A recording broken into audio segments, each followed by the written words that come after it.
نحمدہ و نصلی علی رسولہ الکریم۔ عزیزان محترم، میں Muhammad Aslam Dodi, chairman liberal party Pakistan, آپ سے مخاطب ہوں اور آپ دیکھ رہے ہیں liberal party Pakistan YouTube channel. عزیزان محترم، آپ کو پتہ ہے کہ اس چینل کے توسط سے لبرل پارٹی پاکستان کا منشور آپ کے سامنے بیان کیا جاتا ہے اور میں اسی مقصد کے لیے وقتاً فوقتاً آپ کے سامنے اپنے خیالات کا اظہار کرتا رہتا ہوں۔ عزیزان محترم، liberal party Pakistan YouTube channel آپ کا اپنا چینل ہے۔ میں توقع ظاہر کرتا ہوں اور امید کرتا ہوں کہ آپ اس چینل کو سبسکرائب کریں گے، لائک کریں گے، شیئر کریں گے اور بیل آئیکن کو بھی دبا دیں گے تاکہ پارٹی کی طرف سے دی جانے والی معلومات اور گزارشات بر وقت آپ کے پاس پہنچیں اور آپ کے دوست احباب اور عزیز و اقارب مکمل طور پر ان سے استفادہ کر سکیں۔ عزیزان محترم، جیسا کہ آپ جانتے ہی ہیں کہ اس سے قبل میں اپنے 2 پروگرامز یعنی سیرت النبی صلی اللہ علیہ وآلہ وسلم اور دوسرا اپنی کتاب جدلیاتی لبرلزم، یہ 2 پروگرامز ایپیسوڈز کی صورت میں آپ کے سامنے بیان کر رہا ہوں، رکھ رہا ہوں۔ تاہم عرصہ دراز سے حضرت صلی اللہ علیہ وآلہ وسلم کی حدیث مبارکہ خیرکم من تعلم القرآن وعلمہ، تم میں سے بہتر وہ ہے جو قرآن پاک سیکھتا ہے اور دوسروں کو سکھاتا ہے، یہ حدیث مبارکہ میرے کانوں کے دریچوں سے ٹکراتی رہی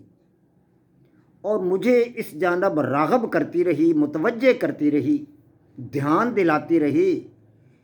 کہ قرآن پاک کی طرف بھی تمہیں توجہ دینی چاہیے۔ گو کہ میں قرآن پاک کی تلاوت تو کرتا ہوں، تاہم کبھی کبھار تلاوت رہ بھی جاتی ہے، مس ہو جاتی ہے، قضا بھی ہو جاتی ہے۔ میں نے دینی تعلیم مدرسہ عربیہ رحیمیہ ڈونگا بونگا میں حاصل کی۔ میرا لڑکپن اسی مدرسہ میں گزرا۔ اس مدرسہ میں پڑھانے والے جید اور اکابر علماء کرام جناب مولانا محمود الحسن صاحب ثاقب، جناب مولانا غلام محمد صاحب راجڑ، ان اکابر علماء سے میں نے دینی تعلیم حاصل کی، مذہبی تعلیم حاصل کی، عربی اور فارسی کتب پڑھی اور بالآخر جب مدرسہ میں کوئی عالم دین نہ تھا پڑھانے والا تو مجھے مدرسہ کے بانی جناب حضرت الشاہ سعید احمد صاحب مدہ ذلہ العالی رائے پوری، جو کہ مدرسہ کے بانی تھے، انہوں نے مجھے بذات خود دینی کتب پڑھائیں اور اپنی لائبریری سے انہوں نے مجھے خود کتابیں مہیا کیں اور مجھے بذات خود انہوں نے پڑھایا۔ گویا کہ میں قصبہ ڈونگا بونگا میں حضرت علامہ شاہ سعید احمد صاحب مدہ ذلہ العالی کا واحد شاگرد ہوں۔ تو میں نے دینی کتب پڑھی، اسی حوالہ سے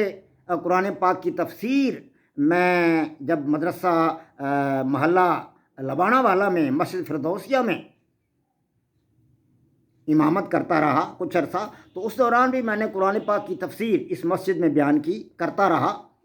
اور بعد ازاں جامعہ مسجد خالقیہ رزاقیہ محلہ راجپوتہ میں بھی میں جناب علامہ حافظ نظر محمد صاحب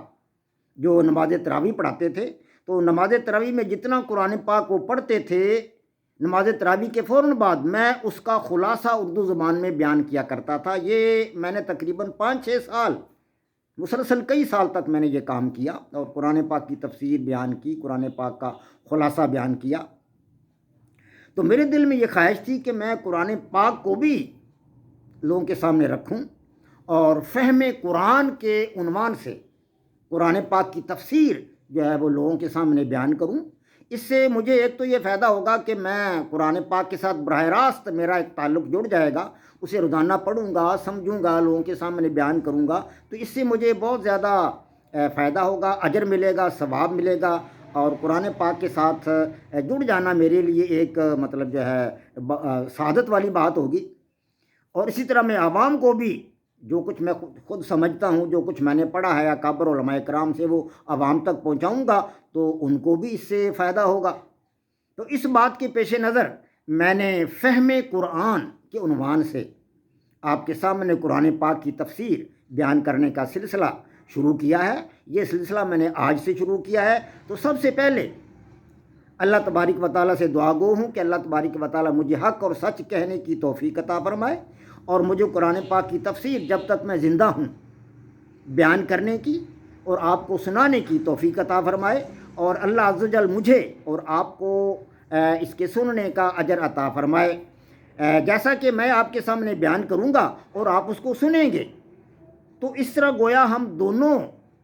میں بھی اور آپ بھی، قرآن پاک کے ساتھ جڑ جائیں گے، قرآن پاک کے ساتھ ایک تعلق ہمارا پیدا ہو جائے گا، اور یہ مستقل رہے گا جب تک ہم زندہ رہیں گے انشاءاللہ العزیز۔ تو جب بھی موت آئے گی تو اس وقت میں قرآن پاک بیان کرنے والوں میں سے، تفسیر بیان کرنے والوں میں سے ہوں گا، اور آپ اس کی تفسیر کو سننے والوں میں سے ہوں گے۔ تو گویا کہ موت کے وقت بھی قرآن پاک کے ساتھ ہمارا تعلق جڑا ہوا ہوگا، جو قبر میں ہمارے کام آئے گا، اور اخروی زندگی میں اللہ تبارک و تعالیٰ کے یہاں ہماری بخشش کا سبب بن سکتا ہے۔ تو آج میں قرآن پاک کی تفسیر میں سے اعوذ باللہ من الشیطان الرجیم، اس کی تفسیر آپ کے سامنے شروع کر رہا ہوں۔ تو اس کے بارے میں کچھ چند نکات آپ کے سامنے بیان کروں گا۔ تفسیر سے پہلے اعوذ باللہ من الشیطان الرجیم کے کچھ نکات ہیں جو آپ کے سامنے بیان کرنا ضروری ہے۔ تو سب سے پہلا نقطہ تو یہ ہے کہ تلاوت سے پہلے اس کو کیوں پڑھتے ہیں؟ اعوذ باللہ من الشیطان الرجیم کو تلاوت سے پہلے کیوں پڑھا جاتا ہے؟ اس لیے پڑھا جاتا ہے کہ اس کے پڑھنے کا اللہ تبارک و تعالیٰ نے ہمیں حکم دیا ہے، اور قرآن پاک میں یہ آیت مبارکہ ہے فَإِذَا قَرَأْتَ الْقُرْآنَ فَاسْتَعِذْ بِاللَّهِ مِنَ الشَّيْطَانِ الرَّجِيمِ، سورہ النحل آیت نمبر 98۔ فَإِذَا قَرَأْتَ الْقُرْآنَ فَاسْتَعِذْ بِاللَّهِ مِنَ الشَّيْطَانِ الرَّجِيمِ، یہ سورہ نحل کی آیت نمبر 98 ہے۔ یعنی جب تم قرآن پاک پڑھنے لگو تو خدا کے دربار سے راندے ہوئے اور نکالے گئے شیطان سے اللہ کی پناہ لو۔ گویا تلاوت سے پہلے اعوذ پڑھنا اللہ تبارک و تعالیٰ کا حکم ہے۔ نمبر 2، حضور علیہ الصلاۃ والسلام یعنی ہمارے پیارے نبی حضرت محمد مصطفیٰ صلی اللہ علیہ وآلہ وسلم، خلفائے راشدین، آپ کے تمام صحابہ کرام، سلف صالحین، بزرگان دین، اولیاء کرام، اور ہماری پوری امت کا، اللہ کے نبی کی پوری امت کا اس پر عمل رہا ہے، گویا کہ اس کا پڑھنا سنت ہے۔ اور نمبر 3، جس طرح نماز سے پہلے جسمانی پلیدی دور کرنے کے لیے ہم وضو کرتے ہیں، اسی طرح اندرونی پلیدی کو دور کرنے کے لیے اعوذ پڑھنا جو ہے یہ ضروری ہے، اعوذ پڑھنا چاہیے۔ تو یہ زبان اور قلب کی جو مطلب ہے انسان کو تلاوت کے قابل بنا دیتا ہے، اور اس کی مطلب اندر کو پاک کر دیتا ہے، پلیدی کو دور کر دیتا ہے، اور انسان کی زبان جو ہے وہ تلاوت کے قابل ہو جاتی ہے۔ نمبر 4، جو شخص بادشاہ کے دروازے پر حاضر ہوتا ہے وہ بغیر اجازت کے اندر داخل نہیں ہوتا۔